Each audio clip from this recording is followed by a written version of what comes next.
Halo, hari ini tanggal 14 Agustus 2020 hari Jumat, kita akan belajar tematik tema 2, subtema 1, pembelajaran 5, tematik IPA, SPDP, dan Bahasa Indonesia.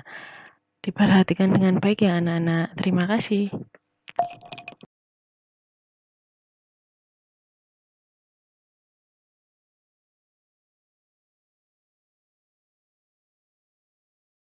Yaitu sistem pernafasan dada yang umum kita lakukan dan juga sistem pernafasan perut.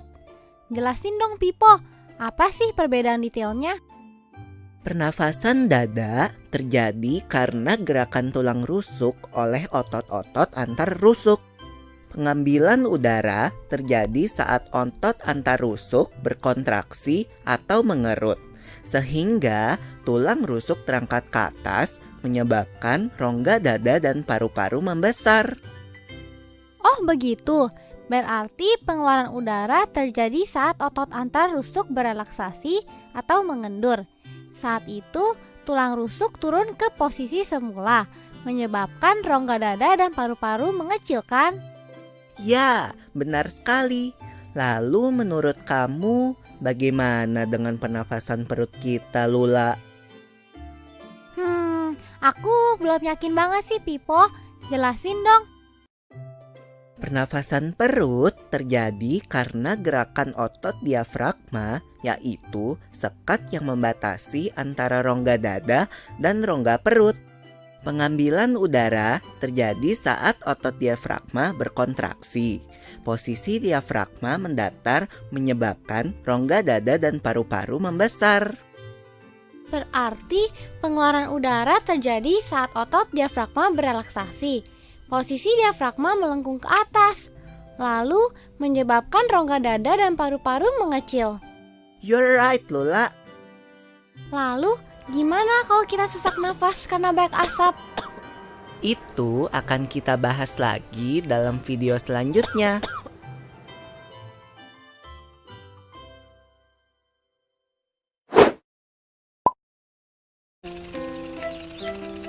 Arka, Gavin, Ola, tangan kalian kenapa naik turun ya? Karena dadaku juga naik turun, Kak.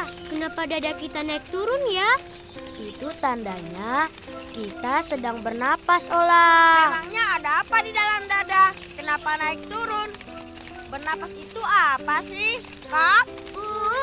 Kamu nanya-nanya terus, Kakak. Aku kan mau istirahat. Arka galak, Arka galak. Kak, aku harus tanya ke siapa dong, Bona? Tanya ke siapa ya?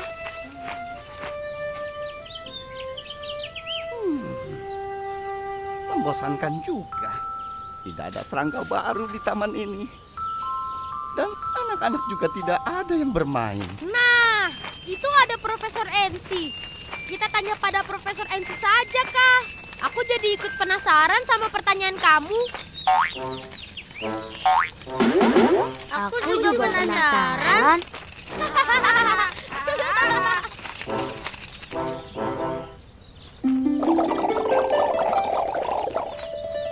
Kalau begitu, ayo kita temui Profesor. Jadi kalian ingin tahu kenapa dada kalian naik turun? Kak, Iya, Profesor. Kalau begitu, coba kalian tarik nafas dalam-dalam dan tahan. Sekarang, hembuskan perlahan-lahan.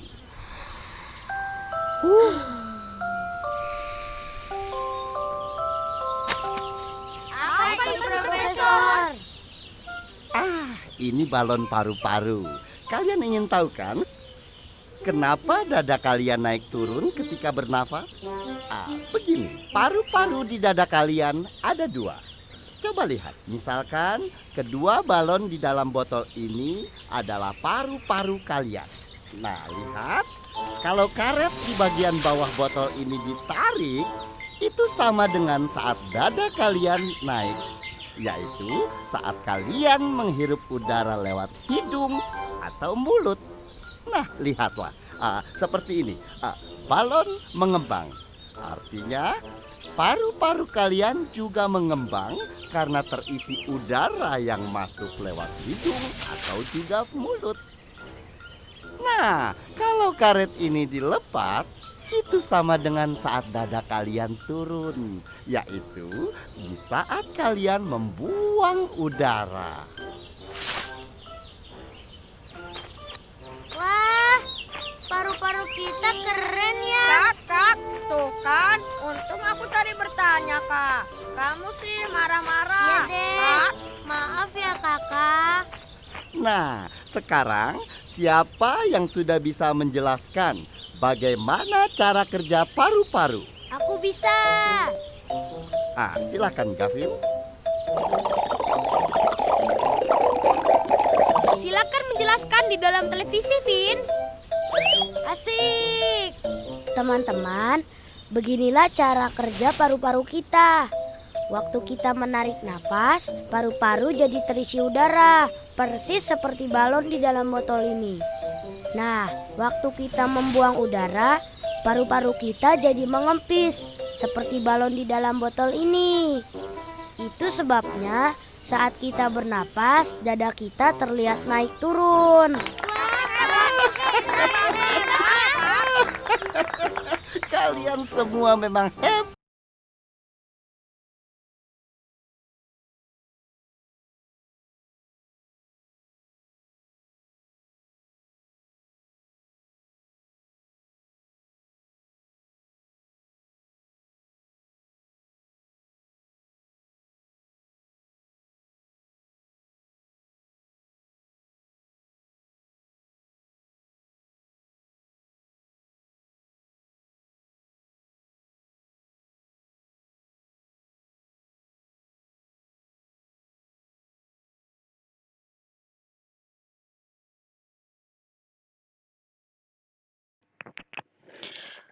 Proses pernapasan pada manusia. Proses pernapasan pada manusia berawal dari masuknya udara bebas ke dalam hidung. Di dalam hidung, udara mengalami penyaringan sehingga debu atau kotoran yang berasal dari udara tidak dapat masuk. Penyaringan ini dilakukan oleh rambut hidung dan selaput lendir. Selain mengalami proses penyaringan, udara yang masuk ke dalam hidung juga mengalami penyesuaian suhu dan kelembapan. Dari rongga hidung, udara masuk ke tenggorokan. Tenggorokan bercabang dua, satu menuju paru-paru kanan dan yang lain menuju paru-paru kiri. Cabang tenggorokan ini disebut bronkus. Di dalam paru-paru, bronkus bercabang-cabang lagi yang disebut bronkeolus. Pada ujung bronkeolus terdapat alveolus yang merupakan gelembung-gelembung halus berisi udara.